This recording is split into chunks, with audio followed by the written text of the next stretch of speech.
If only this video had existed when I was getting ready to go on semester at sea.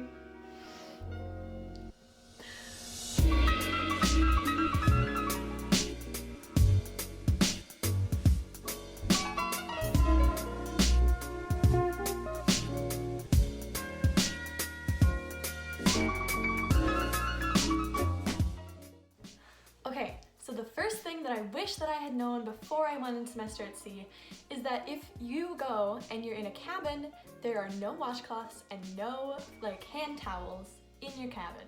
So if you don't want to be washing your hands or having your friends wash their hands and drying them on the towel that you use for the shower, you need to bring your own washcloth and your own hand towel with you, because people would come to my room and make the towel that I use for my body all wet every time they would come there, and it was honestly really gross, and I don't want anyone else to go through that. And also, I just never got to wash my face with a washcloth. I'd wash it in the sink over here and then run over to my towel and drip on the floor as I was trying to get there to dry my face off.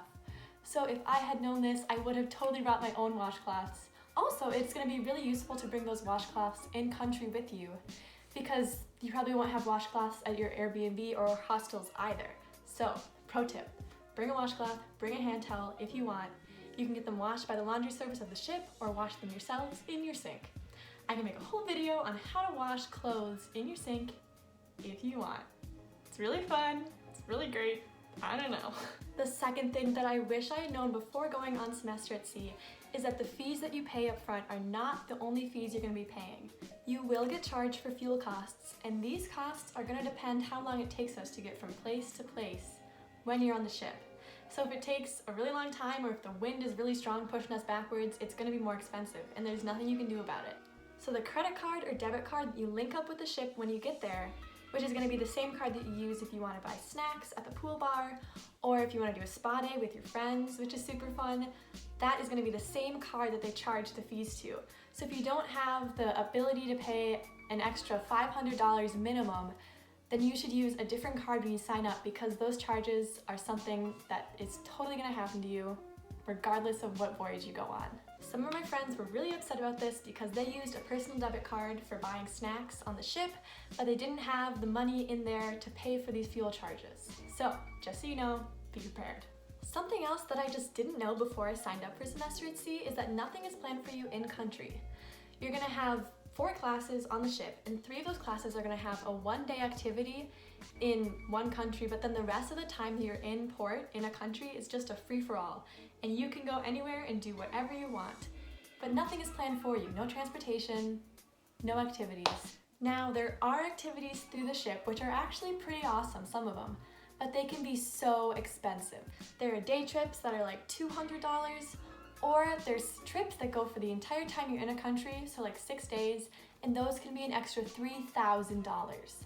So my advice would be to plan your own day trips with your friends or your own overland travel, because you are going to save so much money.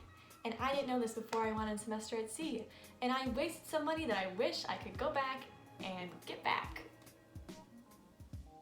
But it's okay, I'm okay. I could make a whole video about what to know about in-country travel on your own and on the ship, and I could even make a video about how to save money for semester at sea, because I gathered a lot of tips along the way, and I just want to help anyone I can to save a few dollars. So let me know if you want to see those videos in the comments down below. The next thing I wish I had known before my voyage is about food. Now, there's a buffet for every meal in 2 different locations, but between meals there is no free food out for you. And honestly, on the ship, I was so hungry all the time, and I don't know why. So between meals, I was starving, and I ended up spending so much money at the snack bar in the library and on the pool deck. But it's so expensive and overpriced, because smoothies, as good as they are, were $4, and if you wanted to get like I did, I'd be oh my gosh, 4 smoothies a day sounds great. But that is so expensive. Do not do that. That is a horrible idea. So the thing I wish I had known is that you need to bring a ton of snacks. Your favorite snacks. I'm telling you, you're gonna be so happy you did this. If I could go back in time, I'd bring protein bars and nuts and dried fruit and my favorite candies, because it's hard to find your favorite candies other places in the world, like Reese's peanut butter cups. So good. And also, if you have something like Girl Scout cookies by the end of the voyage, you are going to be like worshipped. People are going to be like wanting to be your friend left and right because they want your snacks. But also, you're going to be so happy that you have them. Like, I even had a friend who brought 3 jars of her favorite peanut butter because the ship runs out of like the good type of peanut butter, like the really creamy type, about, I don't know, like a month into the voyage, which I also did not know before going. But she loves like apples and peanut butter as a snack, as do I. So I'm glad I was her friend because then I got to share her peanut butter and it was awesome. So my recommendation, which is actually kind of brilliant, is to pack 1 duffel bag with all of the stuff you actually need, like clothes and toiletries, and then to pack your other bag full of like snacks. Or put your toiletries in that bag also because you're gonna use them up anyway. So then you can eat your snacks throughout the voyage and use up like your shampoo, and then you can put the souvenirs that you buy in the extra bag to bring back with you so you don't get extra costs for baggage. Kind of brilliant, I don't know. And you might be saying, like, Jessica, I'm not gonna buy that many souvenirs. And you're saying that right now? But you never know what's gonna happen. I'd rather be prepared than have no space in my bag to bring things home with me. And the 5th thing that I wish I'd known before going was to bring a watch. I don't even really own a watch right now, but I should have gotten one before this trip to bring with me, because you cross a ton of time zones at sea and your phone does not always like fix the time right away because you're in the middle of the ocean and service is awful. So you need to bring a watch or you're literally gonna sleep through your classes.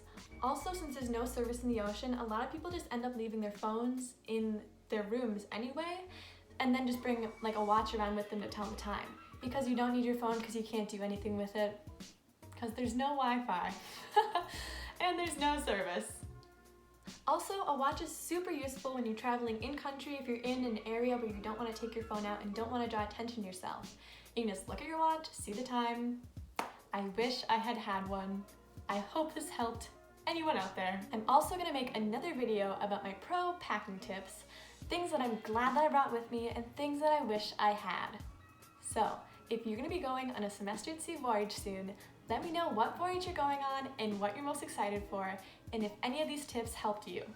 I really hope they did. Also, feel free to leave a comment down below about any other videos I should make, because I'll probably make them. That's just how it's gonna go. So, like and subscribe. Thank you for watching. I'll see you guys next time. Have a wonderful day.